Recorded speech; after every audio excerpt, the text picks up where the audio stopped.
Hi every one, this is Sujith from design frame. ഞാനിന്ന് discuss ചെയ്യാൻ പോകുന്നത് WPC മോൾഡിംഗ് ഡെക്കർ മെറ്റീരിയലിനെ കുറിച്ചിട്ടാണ്. നൗഡേയ്സ് ഇന്റീരിയേഴ്സ് കൂടുതലായിട്ട് യൂസ് ചെയ്ത് കാണപ്പെടുന്ന ഒരു പ്രോഡക്റ്റ് തന്നെയാണ്.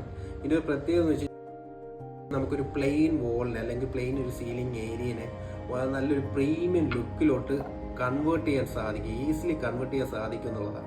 കാരണം ഇത് മെറ്റീരിയൽ വൈസ് പ്രൈസ് വൈസ് ആയാലും വളരെ ചീപ്പാണ്. അതുപോലെ തന്നെ ഒരു ചുരുങ്ങിയ ടൈം പീരീഡ് തന്നെ ഞാനൊരു ബ്രാൻഡിൻ്റെ കുറച്ച് പ്രോഡക്ട്സ് കാണിക്കാം. ഇത് വൺ ഓഫ് ദി ബ്രാൻഡിൻ്റെ ഒരു ഷെയ്ഡ്സ് അവരൊരു കാറ്റലോഗിൽ കൊടുത്തിരിക്കുന്നത്. അപ്പോൾ ഒരുപാട് ഷെയ്ഡ്സ് അവൈലബിൾ ആണ് മാർക്കറ്റിൽ. ഇതിപ്പോൾ കുറച്ച് പർട്ടിക്കുലർ ആയിട്ടുള്ള കുറച്ച് ഷെയ്ഡ്സേ ഉള്ളൂ. ഒരുപാട് ഷെയ്ഡ്സ് അവൈലബിൾ ആണ്. ഇതിപ്പോൾ ഒരു പ്രൊഫൈലിൻ്റെ ലെങ്ത് വന്നിട്ട് 8 feet to 12 feet മാർക്കറ്റിൽ അവൈലബിൾ ആയിട്ടുള്ളത്. അപ്പോൾ ഇത് വാങ്ങിച്ച് നമ്മളൊരു ഡിസൈൻ ചെയ്ത് കഴിഞ്ഞാൽ ഈസി ടു കട്ട്. പിന്നെ വോളിലായാലും സീലിങ്ങിലായാലും നമുക്ക് ഫിക്സ് ചെയ്യാൻ നെയിൽസോ ഗംസോ ഉപയോഗിച്ച് ഈസിലി ഫിക്സ് ചെയ്യാൻ സാധിക്കുന്നില്ല.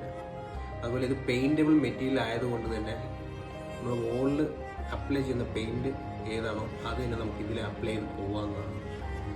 അപ്പോൾ ഒരു ക്വിക്ക് റിനോവേഷനൊക്കെ പ്ലാൻ ചെയ്യുന്നവർക്ക് മസ്റ്റായിട്ട് യൂസ് ചെയ്യാൻ പറ്റിയ ഒരു പ്രോഡക്റ്റാണ്. വാട്ടർ പ്രൂഫ്, ടെർമൈറ്റ് റെസിസ്റ്റൻ്റ് ആയതുകൊണ്ട് തന്നെ ലോങ് ലാസ്റ്റിംഗ് ആണിത്. തീർച്ചയായിട്ടും ഒരു ബഡ്ജറ്റ് ഫ്രണ്ട്ലി ഒരു കുഞ്ഞു റിനോവേഷൻ അല്ലെങ്കിൽ ഒരു റൂമിലൊരു കുഞ്ഞു ചേഞ്ച് വരുത്താൻ ആഗ്രഹിക്കുന്നവർക്കൊക്കെ മസ്റ്റായിട്ട് യൂസ് ചെയ്യാൻ പറ്റിയ പ്രോഡക്റ്റാണ്. അതുപോലെ മിറേഴ്സിൻ്റെ റൂംസിനകത്തുള്ള മിറേഴ്സിൻ്റെ ഒക്കെ ബോർഡേഴ്സ് കൊടുക്കാം, ഫോട്ടോ ഫ്രെയിംസിൻ്റെ ഒക്കെ ബോർഡേഴ്സൊക്കെ കൊടുക്കാം. അതിന് പറ്റിയ നല്ലൊരു പ്രോഡക്റ്റ് തന്നെയാണിത്. അപ്പോൾ മറ്റൊരു പ്രോഡക്റ്റ് വിശേഷമായിട്ട് നെക്സ്റ്റ് വീഡിയോയിൽ വരുന്നവരെ ബൈ.